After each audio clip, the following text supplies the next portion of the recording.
ஏய் இங்க வாடி. இந்த வரேங்க, வெயிட் பண்ணுங்க. இது என்ன சொல்றி? சாம்பார் சோறுங்க. அப்ப நேத்து என்ன சோறு? நேற்று சோறுல என்ன கலந்துச்சு? முள்ளங்கி கலந்துச்சு. முள்ளங்கி சாம்பார் சோறு. அப்ப முந்தா நேத்து என்ன சாப்பாடு? அன்னைக்கு என்ன காய் இருந்துச்சு? கத்திரிக்காய் கடந்துச்சு. அன்னைக்கு கத்திரிக்காய் சாம்பார் சோறு. இப்படி மாத்தி மாத்தி மாத்தி மாத்தி மாத்தி மாத்தி எப்ப பார்த்தாலும் சாம்பார் சோறா வைக்கிற. இன்னும் ஒரு டவுட்டு, எப்படி சாம்பார் சோறு ஒரு நிமிஷத்துல நான் கேட்ட உடனே வந்து எடுத்து கொடுக்குற? அது வெள்ள நான் எந்திரிச்சு வாய் கொபிளிச்சுட்டு வர்றதுக்குள்ளேயே எடுத்து வச்சிடுறேன்.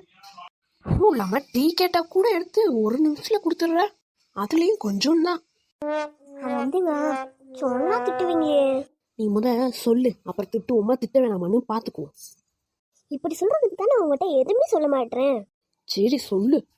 அது வந்துங்க, நான் ஒரு சட்டி நிறைய ஒரு சாம்பார் எடுத்து வச்சுக்குவேன். நீங்க உங்களுக்கு பக்கத்துல சாம்பாரை வச்சோம்னா எல்லாத்தையும் அள்ளி அள்ளி ஊத்திடுவீங்க. அதுதான் உங்களுக்கு சாம்பார் சோறை நானே போட்டு குழம்பையும் நானே ஊற்றி நல்லா பிசைஞ்சு கொடுக்குறீங்க.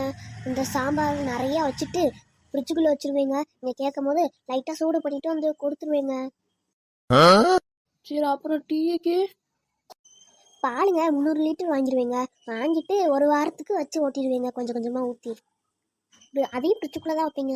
அடியாத்தி, இவன் இந்த வேலை பண்ணி தான் நம்மளுக்கு பால் கொஞ்சம் கொஞ்சமாக கொடுத்தாள வரைக்கும்.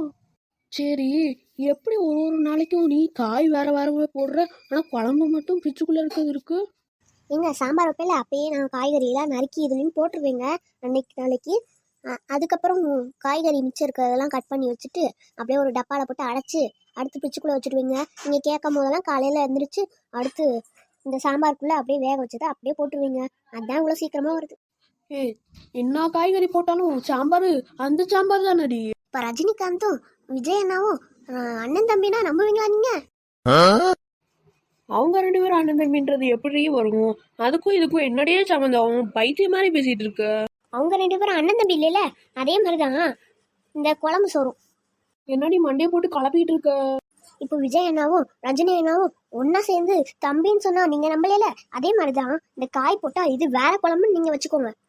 அடி பாவி, இந்த விஷயத்த இன்ன வரைக்கும் கேட்காம இருந்தேன். இன்னைக்கும் கேட்காம இருந்தா நல்லா இருந்திருக்குமே.